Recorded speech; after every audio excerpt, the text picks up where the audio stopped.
Two frontier models can both write code, both reason across long context, both run tools on your behalf. But when the task gets messy, the difference gets a lot more interesting. A developer hands the same brief to two assistants. Refactor a legacy service. Don't break the tests. One returns in 90 seconds with a clean diff. The other thinks longer and rewrites the part the first one missed. Same prompt, same repo, two very different machines. This is Claude Opus 4.7 against GPT 5.5. Not on a benchmark, in the real world. Anthropic and OpenAI have spent the last year pulling in slightly different directions.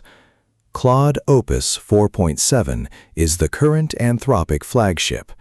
It leans into long-running work, agents that hold a plan in their head for hours, not minutes, coding, tool use, careful reasoning under uncertainty. GPT 5.5 is OpenAI's frontier model. It's tuned for breadth, faster turnaround on shorter prompts, stronger multimodal range, a model designed to feel instant across the widest possible surface, from chat to voice to image to code. That's the pitch. Marketing pages always sound clean. The interesting question is what happens when you actually use them. Every model launch comes with a benchmark chart. A bar a few % taller than the last bar. A new state-of-the-art on a test most users have never heard of. The problem is, benchmarks are clean. Real work is not. A benchmark hands the model a self-contained problem. A real user hands it a half-broken repo, 3 Slack threads of context, a vague deadline, and an unclear definition of done. The model that scores higher on a leaderboard isn't always the one that survives hour 3 of a debugging session. That's the gap this video is about. Not which model wins on paper. Which one wins on a Tuesday afternoon when the build is red and the spec keeps changing. Start with the obvious one, code. Both models can write a function. That stopped being interesting years ago. The real question is, can they fix something they didn't write? Hand them a legacy TypeScript service, a failing test, no docstring, the kind of bug where the stack trace lies. In broad practitioner reports through early 2026, Claude Opus 4.7 tends to slow down here. It reads more files before it edits. It often catches a second bug the user didn't ask about. GPT 5.5 tends to move faster, proposing a fix in fewer steps, sometimes guessing at intent and getting it right, sometimes guessing wrong. Neither approach is universally better. If you want speed, GPT often gets you to a draft sooner. If you want a fix that survives code review, Opus tends to come back with fewer regressions. The honest read? Different debugging temperaments, one eager, one cautious. Now stretch the context. Both models advertise huge windows. The marketing number isn't the story. The story is, how much of that window can they actually use? Drop a 200-page contract into the prompt. Ask a question that depends on a clause buried 2/3 of the way in. Then ask a follow-up that requires connecting that clause to a footnote on page 11.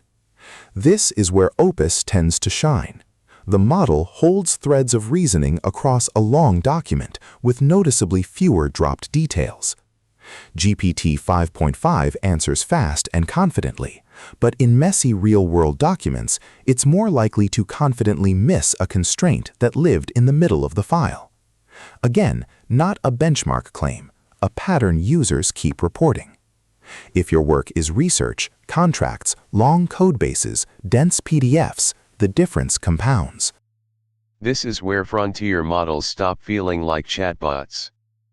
Give the model a goal, not a prompt. Find the slowest endpoint in this API. Profile it. Propose a fix.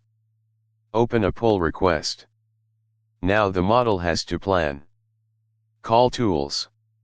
Read output. Decide what to do next.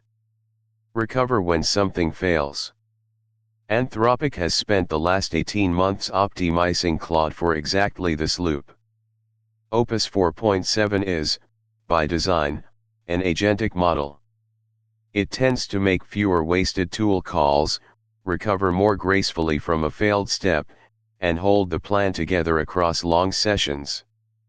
GPT 5.5 is no slouch here. Its tool calling is fast and broad, with strong multimodal action support. But in long, multi-stage runs, users more often report that it loses the thread. Repeats a step. Forgets a constraint from earlier. If your workflow is one prompt, one answer, this difference doesn't matter. If your workflow is a 20-step agent running for an hour, it's the whole game.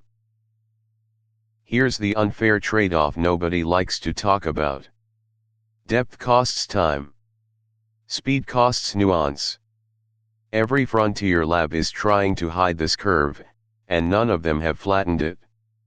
GPT 5.5 is, on average, snappier. Lower latency on short turns. Better suited to chat-style interaction where every second of waiting feels like friction. Opus 4.7, especially in extended thinking mode, will often pause longer before answering, and return something more considered. On a customer support widget, that's a problem. On a planning task that's about to spawn 3 hours of automated work, that pause is cheap insurance. Pick the model that matches your latency budget, not your ego. The most underrated metric in AI right now isn't intelligence. It's stamina. Can the model still be useful at minute 90 of a session? After a dozen tool calls, 3 corrections, 2 context shifts, and a user who keeps changing their mind. This is where the gap shows up most clearly. Opus 4.7 is engineered to hold up under that load. It's the model people leave running. GPT 5.5 is, anecdotally, more likely to drift in those long sessions, re-asking questions it already answered, or quietly losing earlier instructions. Not always. Not catastrophically. But often enough that serious agent builders notice. If your product runs the model for 60 seconds, you'll never see this. If your product runs it for 60 minutes, you'll see nothing else. Pull this back to something more human. A creator opens their laptop on a Sunday night. They want a 15-minute documentary by Friday. GPT 5.5 is fantastic for the first draft. Fast brainstorms. Quick title variations. Snappy hooks. Image generation in the same conversation. Opus 4.7 is where the script actually gets finished. Long, structured outputs that hold tone across 2,000 words. Edit plans that don't contradict themselves at minute 11. Voice-over scripts that respect pacing markers across 20 paragraphs. This very video, outline, script, edit plan, motion graphics list, was produced as a single coordinated job by a frontier model. You're listening to the result. So, which one wins? Wrong question. Pick by use case. For long-running coding agents, complex refactors, deep research over big documents, multi-step tool use, and reliability across hour-long sessions, Claude Opus 4.7 is, today, the more dependable choice. For fast multimodal chat, broad creative ideation, low-latency consumer experiences, and anything where a quick confident answer beats a slow careful one, GPT 5.5 is hard to beat. The frontier isn't a single ladder anymore. It's a shape. And the smartest builders in 2026 aren't picking a side. They're rooting. Right model, right job, right moment. The race isn't who's smarter. It's who fits your workflow. and on that question, only you have the data. If this was useful, subscribe. We do one of these every 2 weeks.